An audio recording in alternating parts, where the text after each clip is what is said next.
Chers bien-aimés, salutations d'amour à vous tous, chers amis, au nom de Jésus-Christ. Comment allez-vous bien ce matin?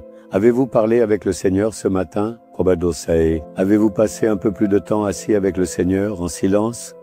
Le Seigneur vous a-t-il parlé? Pensez-y, non, je n'ai pas le temps aujourd'hui. Je suis très occupé. Il est tard le soir et je suis pressé. Diriez-vous cela? Nous devons donner du temps au Seigneur. Peu importe ce que nous faisons ensuite, nous trouvons bien du temps pour manger et pour d'autres choses, n'est-ce pas?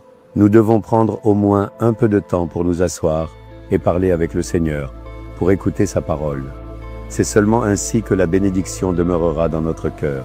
D'accord, maintenant regardez ce bâtiment. Vous voyez ce que c'est? Il a été construit à partir de notre ministère par Jésus-Christ. L'hôpital s'appelle New Life Multispeciality Hospital.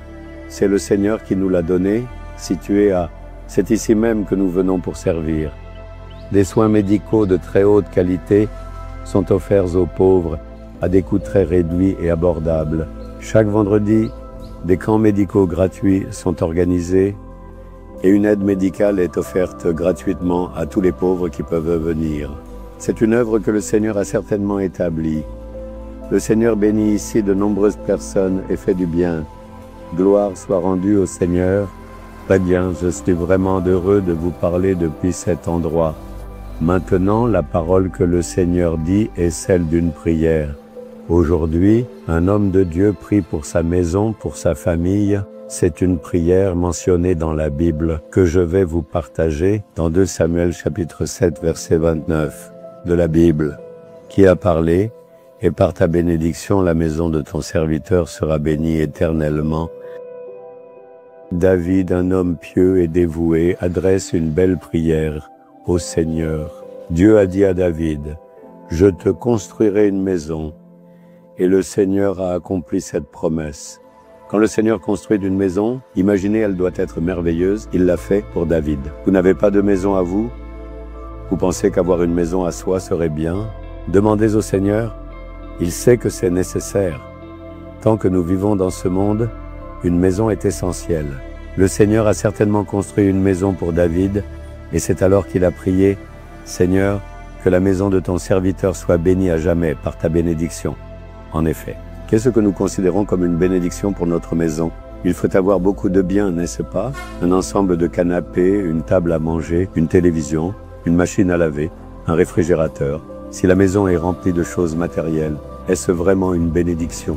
Si tout cela est là, mais qu'il n'y a pas de paix, s'il n'y a pas d'unité entre les membres de la maison, s'il n'y a pas d'amour les uns pour les autres, alors à quoi bon? Donc, si une maison est une bénédiction, c'est parce qu'il y a la paix et la joie. L'amour et l'unité entre les membres de la famille, c'est cela, le vrai bonheur. Même s'il n'y a aucun bien matériel, si l'on vit avec ce que l'on a dans la joie et la paix, c'est cela la plus grande bénédiction. Dieu ne nous donnerait-il pas cela? Devons-nous le demander? Il nous le donnera. Tout ce qui est absolument nécessaire pour votre maison, le Seigneur est certainement celui qui le donne et nous bénit avec.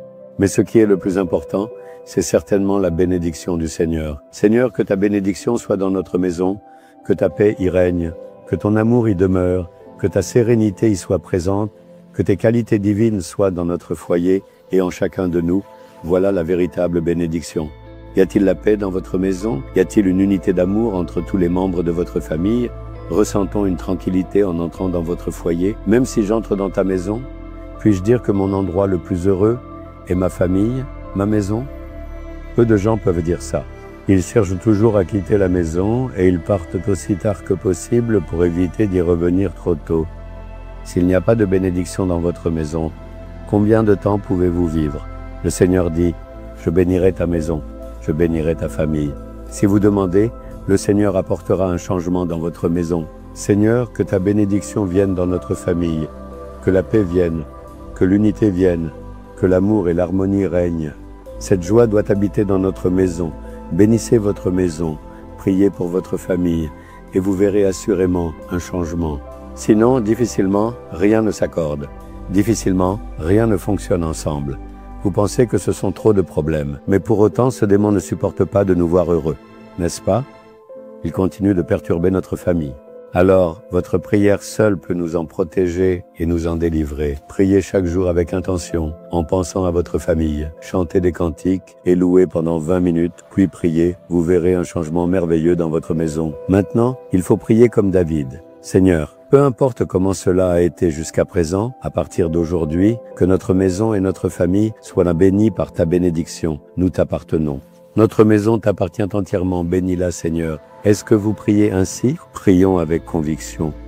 Seigneur, que notre maison et notre famille soient bénies par ta bénédiction. Que la paix, la joie, l'unité d'esprit et l'harmonie soient présentes dans notre foyer. Je prie au nom de Jésus, Père céleste et éternel, en aspergeant ton précieux sang et en acceptant ta divine protection. Amen, amen.